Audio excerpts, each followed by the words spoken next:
we're here with Martin, aka the Martinator, on Wild One, and we met Martin in Cocos Keeling, and we thought it was awesome. And he's so active, we started calling him Martin the Wild One. I'm trying to get the Delos crew out of their boat into the wild. Into the wild. And his catamaran is really awesome, so we've decided to come over and talk to Martin about like the good things about cats, some of the pros, and also some of the cons, because we really don't know that much about cats, and a lot of people ask questions about catamaran versus monohull. So we're here to gain your expertise, Martin. Okay. So tell us tell us about this boat. Tell us about the Wild One. What? Yeah, the basic story was that I fell in love with this kind of boat when I did my first trip on a monohull over the Atlantic. And a good friend of mine had a similar boat, and I was so amazed that nothing does fall around anymore, and there's so much space, and you come on the boat and you actually feel like you are in a house. And since you are more living on a boat and not sailing most of the time, right? Yeah. It's an important thing. And I fell in love with that boat, but it was far over my budget, so I had to work a long time. And then we started to build these boats with that friend in Sri Lanka. So we built four boats of this have been built. Where was she designed? She's a French design, Eric Lerouge. Oh, okay. It's a very famous catamaran designer. A long time. So how many miles have you sailed in? That's a good question. A lot. You've already done at least one circumnavigation. Yes. So you've gone all the way around. Yeah. You go back to where you started, and then It must have. you pulled a Bernard Montessier. You just kept on going. It must be 40,000 miles. Maybe. That's a lot. So you know sailing catamaran is pretty good then. Yeah. By now we've had a lot of adventures. Yeah. Mostly good ones. So what are some of the specifics? How big of a catamaran is this? How long is she? It is 49 feet, 49. and It's quite long. 8 meters wide, and it's only 6.5 tons. If you compare it with a lagoon, lagoon is twice or 3 times the same. So 49 feet long. You said 8 meters beam, which is 24, almost 25 feet, something like Yes. that, right? 6.5 tons. So one of the biggest questions we have is about safety. Like everybody says, is a catamaran safe to sail on an ocean, and can you flip it? And do you worry about that at all? Maybe it's possible somewhere in the 50s or whatever, the roaring 50s, but I've never been there, so I cannot say. But in the conditions I were in, I never actually even were close to lifting a hull, even in 50 knots of wind. Yeah. And even with too much sails, one time we didn't reef in time on a run. We had full mainsail on, and then it got 40 in a squall, 40 knots, and then even more, 50. So at one point we decided, no, we must stop now. Which was the wrong decision. We should have kept going, but we still went into the wind with the full sail. And the moment you make the turn, you get the full increase of the wind. Yeah. Right? And then even there, the hull didn't lift. Well, so in big winds like that, if you did hit really bad weather and it's going to be along for a while, if we felt things were getting crazy, we would just heave to. Yeah. Because it's very comfortable for us and the boat just settles down. Would you heave to in this boat, or would you run with it, or what would you do? I would just put the sails down and run with it. Yeah, just run on poles with everything behind you. I think it would still go 10 knots. And the good thing is the boat is so long that it doesn't really run the danger to capsize, to Pitch pole. pitch pole, to make a Over forward. Yeah. But smaller cuts, I've been told, are pretty dangerous in that respect. Yeah. Like the designer says 40 feet is the good size for a cruising catamaran. For an ocean crossing catamaran. Yeah. And with 49 I'm pretty much on the same safe side, I think. Yeah, cool. For the other safety things you have these escape hatches, etc. The catamaran is unsinkable. If it really would flip over, you have a big life raft here actually, with all the provisions. So it's on board. Kind of positively buoyant, even full of water. Even if it ran aground, it wouldn't sink actually, if the poles are still connected. Yeah. What do you like about how the Catamaran sails versus I love that monohull? you have this big space you can live, and when I sail with crew I always have my own boat. That's also very important for me. So you And get for my girlfriend. privacy and stuff. Yeah. And I love that you can actually leave everything like it is. You don't have to, store away everything. On my monohull, I had to pack away everything properly in all the little boxes, etc. And here I just leave everything like it is. You can even leave a bottle of wine there normally. You see the stove doesn't have any, it's not cardamic, etc. Yeah, it's no chemicals on it because you don't need it.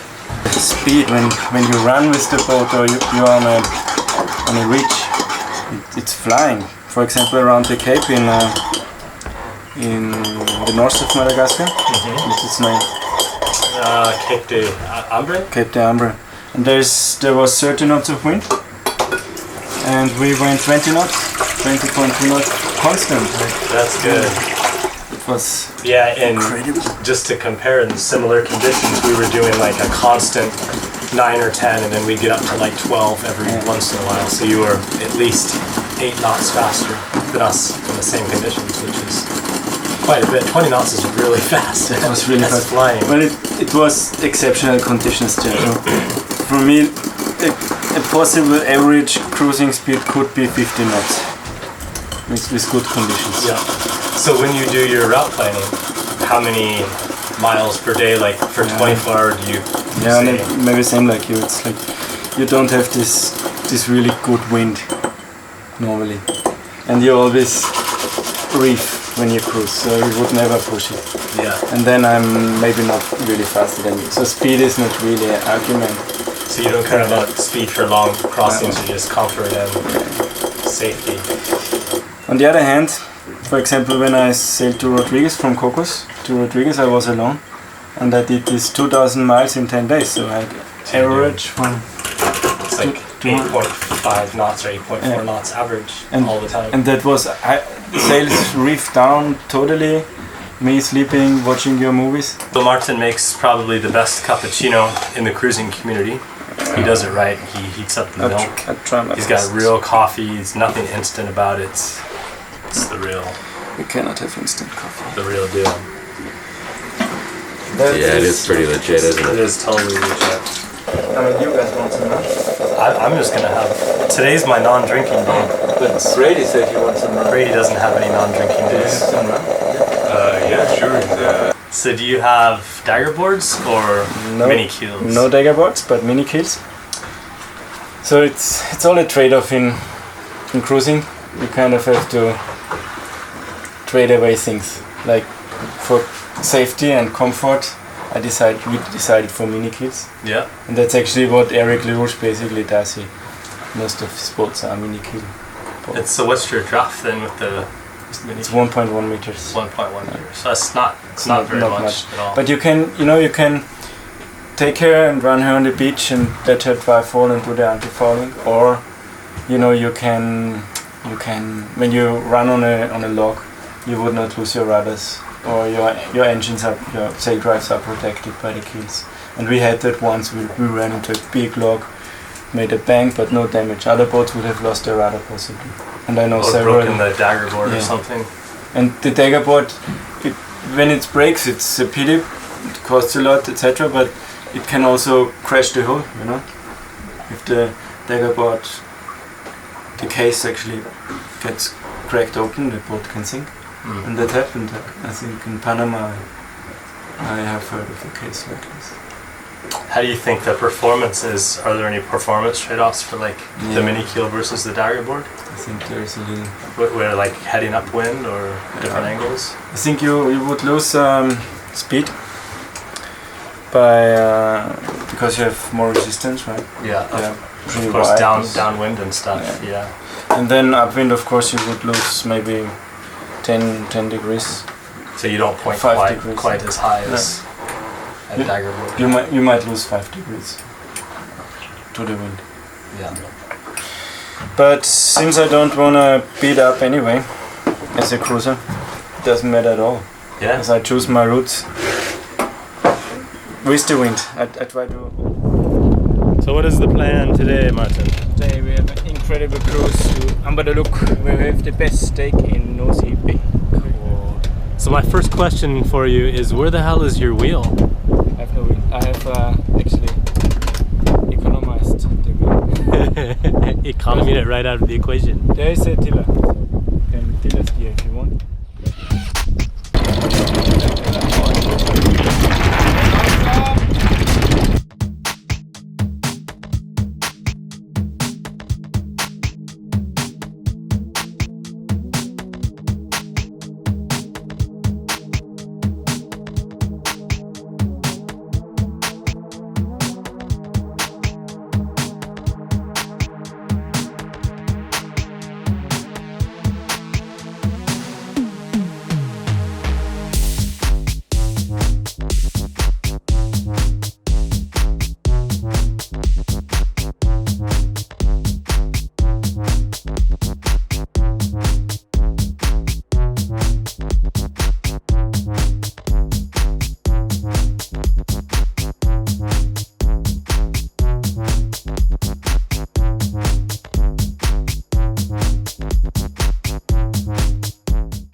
So yeah, what I was kind of saying when we first were sailing in here, and like I was up at the bow, and it looked like one of the holes was kind of coming out, and then it would slam.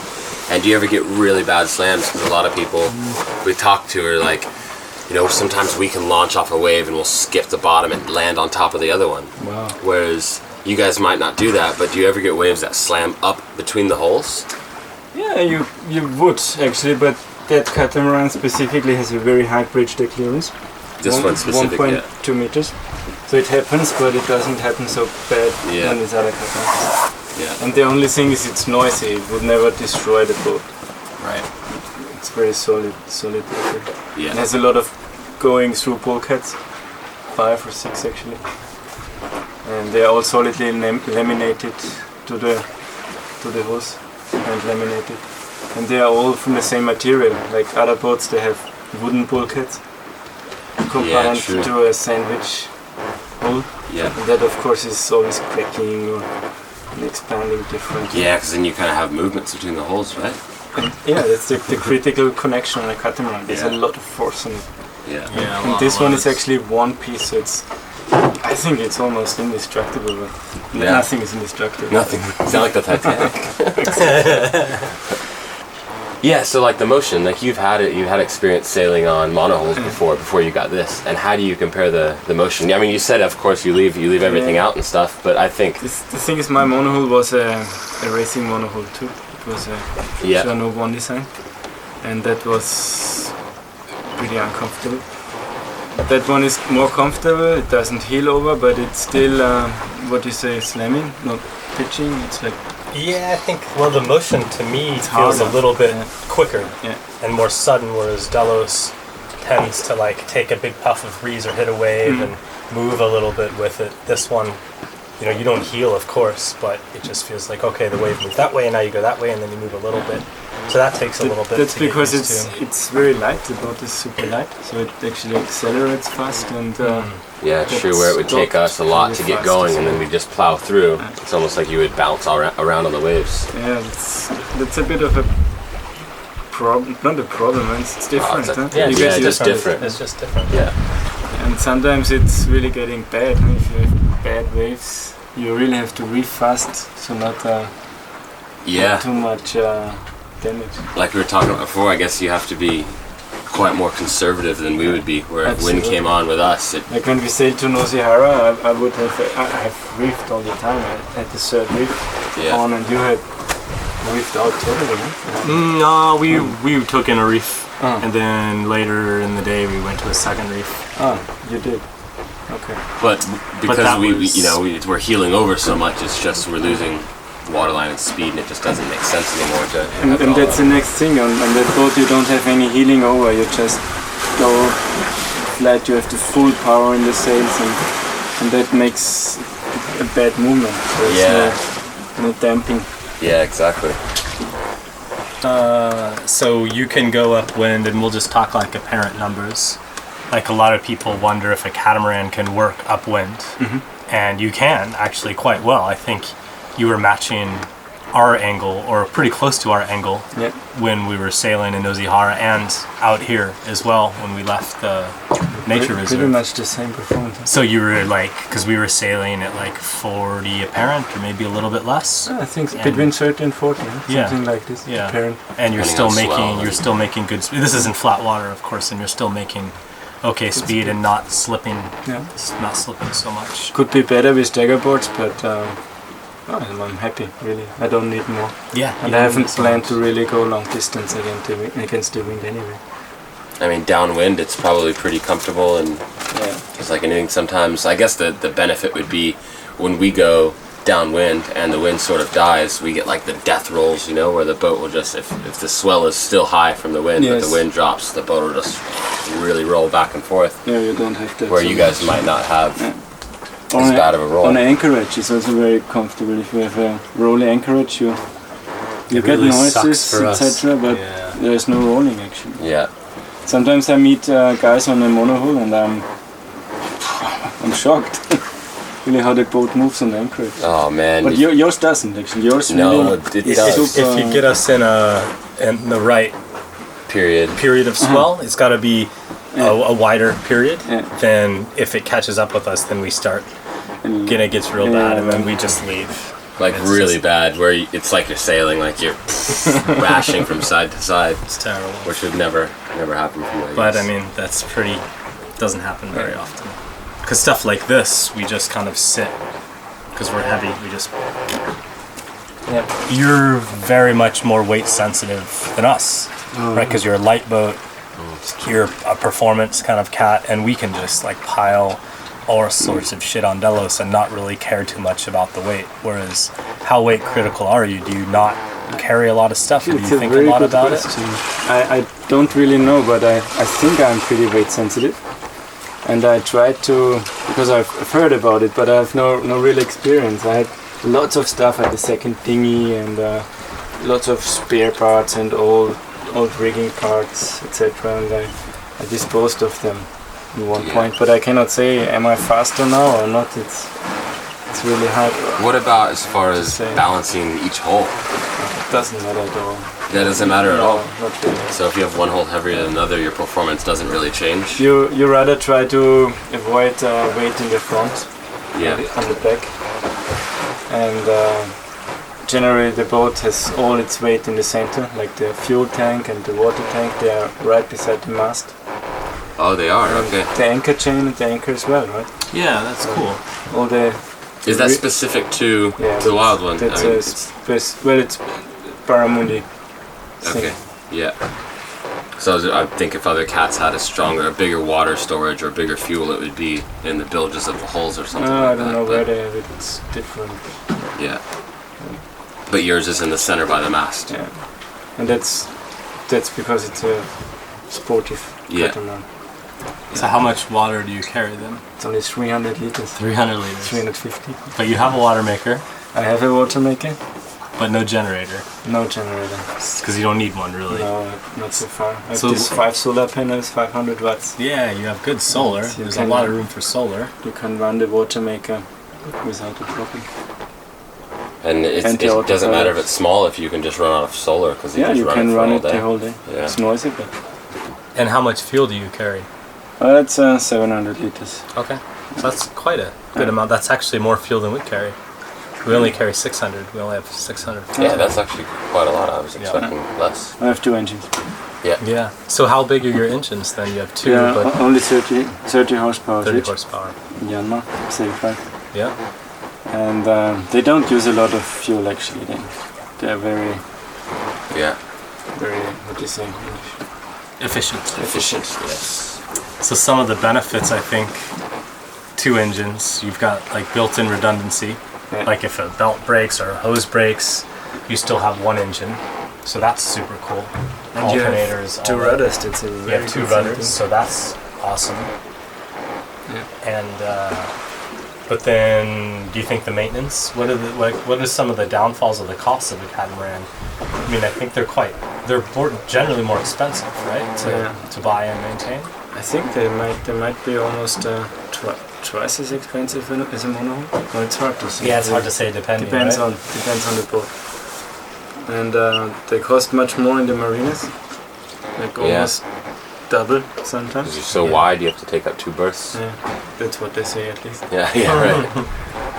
And then sure you have scraping the hull from barnacles and anti-fouling. That's much more work. You have twice as much water life as us if you go, you know. Yeah, if you Going go all around the way town. around. And then right? polishing the hull, you know, Yeah. twice as much work. Lots of fiberglass. 2 oil changes, but The oil changes, everything too. that's okay. You got built-in But spares. then you can always alternate engines. You would, Yeah, I was gonna if say, there's do you no have- wind, I use only one engine. It's very rare that you'd run both unless you're maneuvering. Exactly. I guess that's another thing that's quite different with cats compared to monohulls is the maneuverability. Unless you have a bow thruster, but yeah. being able to maneuver these is like just turn on a dime with both engines. That's a a pretty very good plus, pleasant thing. especially in wind trying to dock or something. It's Do you really- have a bow thruster? Yes. Yeah, it's You might need it in South Africa. we you- love our bow thruster. You go in a very narrow channel, Yeah. the marina, Yeah. 40 knots of wind from the side. Oh It's yeah. horrible. So let's see, other cool things that we like about cats, looking at it from some of the things that suck on Delos, is we don't really have a good place to store the dinghy. So we end up lifting it up on the foredeck, whereas you have this really sweet spot on the stern for davits Yeah. for a pretty big dinghy. Yeah, they are carbon fiber davits actually. They should take a lot of load. Yeah. They're laminated through the aft beam, which is a very structural part of the boat. So it should be fine. And it gives you lots of area to mount solar panels. Like you said, you have 500 watts, Yeah. like you said. It was so impressive because before actually I thought there are no fast catamarans, they are just swimming caravans. Yeah. Yeah. And then Like condos on the water or something. then I got to know this boat and I was really impressed. Yeah. And I'm very, very happy with this boat. Still just as impressed. Yeah. Yeah, cool. It always impresses me more. She's a good boat. So if you were to get another boat, do you have any idea of I think any other boat? I will never get a good boat like this again. But it's also a question of money. Like this boat is 500,000 euros new, and you put all. I did put all my money in it, and I can simply not afford it to really keep it. So I have to sell it, and I would buy a cheaper one. But it will not be as good as this, and I might be very disappointed actually. Yeah. Yeah. But But maybe you'd stick with a catamaran, you think, for your next boat? no, not necessarily. If I sell in the Med, Yeah. I might have better monohull. Everything, yeah. Thanks. Awesome. Thanks for taking us sailing on Wild One. Yeah, it's a pleasure. Thanks for coming. Well, let's have some Cebu steak. Zebo steaks. Sweet. All right. Let's see what my crew is doing. Is my crew still alive? Snap, snap. If you want to do some hardcore cruising, diving, and rock climbing, maybe check out Martin's website and see if there's a crew opening. Martin the Wild One is always looking for crew, and he's a pretty awesome dude to sail with. Oh yeah, and he makes a wicked cappuccino.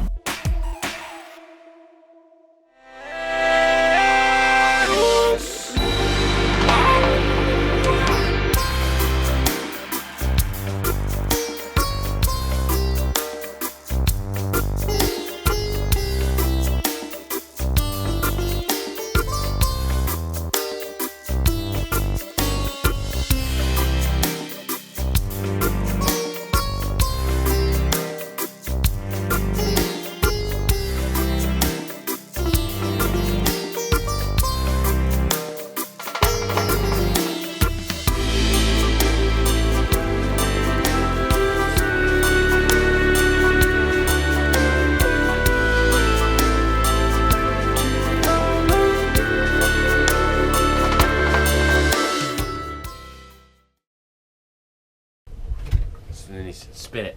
Spin it slowly. Yeah. That's a cool one. The spins are the best. Do it again, Martin. No, now do the Arnold one. You know?